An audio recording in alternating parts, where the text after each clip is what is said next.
আমি সাহায্য পাইয়া আল্লাহ আমি তোমার জন্য যুদ্ধ করেছি আল্লাহ, আল্লাহ তোমার জন্য আমি শাহাদাত বরণ করেছি রে মালিক। তোমার জন্য আল্লাহ শুধু তাই না, আল্লাহ রক্তাক্ত শরীর নিয়ে তোমার দরবারের মধ্যে হাজির। আল্লাহ তাআলা শহীদকে বলবেন, ও শহীদ কার জন্য করেছো, কার জন্য করেছো? ওই শহীদ বলবেন, লিল্লাহি রাব্বিল আলামিন। আমার আল্লাহ তাআলা বলবেন না, খবরদার মিথ্যা বলবি না, মিথ্যা বলবি না। তুই আমার জন্য করস না, দুনিয়ার মানুষকে দেখাবার জন্য করেছো। দুনিয়ার মানুষ তোকে বড় বাহাদুর বলে দেখবে, এই জন্য তুই যুদ্ধ করেছো। দুনিয়ার মানুষ তোকে বড় শক্তিশালী বলবে, এই জন্য তুই যুদ্ধ করেছো, আমার জন্য করো নাই। বলে দুনিয়ার মধ্যে তোকে বড় মানুষ শক্তিশালী বলে দেখেছে, দুনিয়ার মধ্যে মানুষ তোকে বড় বাহাদুর বলে দেখেছে। যা বান্দা যা, দুনিয়ার মধ্যে তোকে বড় শক্তিশালী বাহাদুর বলে দেখেছে। যা যা যা, আমি আল্লাহ তাআলা দরবারের মধ্যে কিছু নাই। আল্লাহ তাআলা ফেরেশতাদেরকে ডাক দিয়ে বলবেন, ও জাহান্নামের ফেরেশতারা, এই বান্দাকে উপর করে শোয়ায়া বলে জাহান্নামের মধ্যে নিয়ে ফালাইয়া দাও। বলে এরপর ওই শহীদ ব্যক্তিকে জাহান্নামের মধ্যে নিয়ে ফালাইয়া দেবে।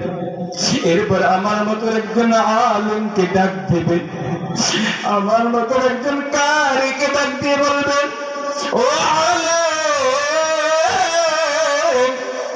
আমি আল্লাহ তাআলা তোকে দুনিয়ার মধ্যে এত আলেম দিলাম, আমি আল্লাহ তাআলা তোকে দুনিয়ার মধ্যে এত জ্ঞান, এত আলেম দিলাম, এত সুন্দর একটা কণ্ঠ দিলাম। বল আমি মালিক আল্লাহ তাআলার জন্য কি করেছ? ওই আলেম বলবেন, আল্লাহ তোমার এই কণ্ঠ পাইয়া, তোমার এই আলেম পাইয়া আল্লাহ আমি মানুষদেরকে আল্লাহ কল্যাণের কথা শুনাইছি। আল্লাহ আমি মসজিদের মধ্যে আল্লাহ মানুষদেরকে নামাজের কথা শুনাইছি। আল্লাহ আমি মানুষদেরকে আল্লাহ ওয়াজের মধ্যে শুনাইছি। আল্লাহ ওই কারি বলবেন, আল্লাহ তোমার এই কণ্ঠ দিয়ে মানুষদেরকে আমি কোরআন তেলাওয়াত করে শুনাইছি। আমার আল্লাহ তাআলা বলবেন, রে কারি ও আলেম, কার জন্য করেছো, কার জন্য করেছো? ওই আলেম বলবেন, লিল্লাহি রাব্বিল আলামিন।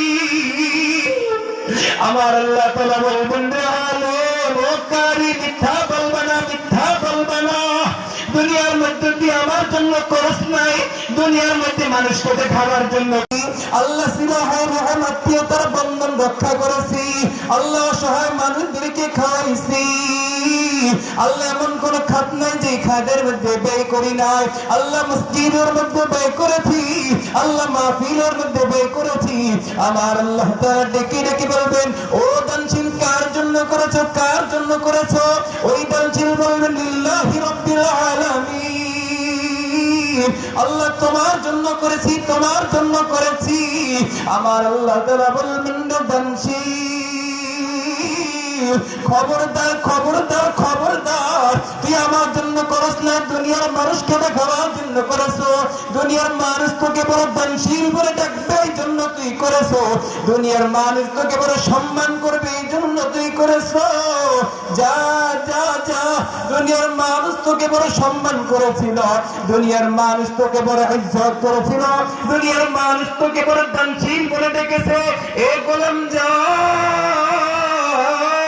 আমি আল্লাহ তাআলার দরবার থেকে তুই হালাক হয়ে যা, আমি আল্লাহ তাআলার দরবার থেকে তুই দূর হয়ে যা।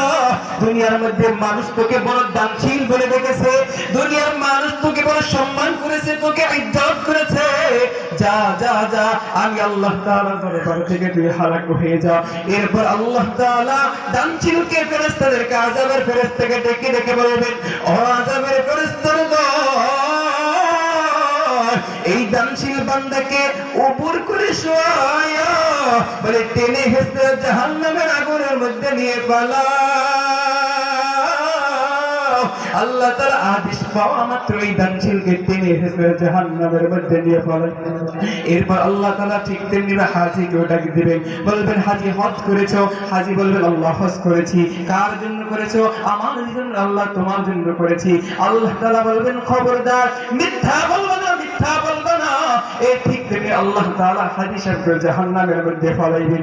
এই কথা মারা মুসলমান, ঠিক তেমনি ভাবে তোমার মালিক আর আমার মালিক আল্লাহ তাআলা একজন নামাজি ব্যক্তিকে ডেকে ডেকে ডেকে বলবেন, এই নামাজি ব্যক্তি নামাজ পড়েছো? বলে যারা নামাজ পড়েছে তারাও বলবেন আল্লাহ নামাজ পড়েছি। যারা নামাজ পড়ে নাই তারাও বলবেন আল্লাহ নামাজ পড়েছি। আমার আল্লাহ তাআলা ডেকে ডেকে বলবেন, ও নামাজি ব্যক্তি তুই তো নামাজ পড়েছো, কার জন্য পড়েছো? কার জন্য পড়েছো? ওই নামাজি ব্যক্তি বলবেন আল্লাহ তোমার জন্য পড়েছি, তোমার জন্য পড়েছি। বলে যারা নামাজ পড়ে নাই তারাও বলবেন যখন নামাজ পড়েছি।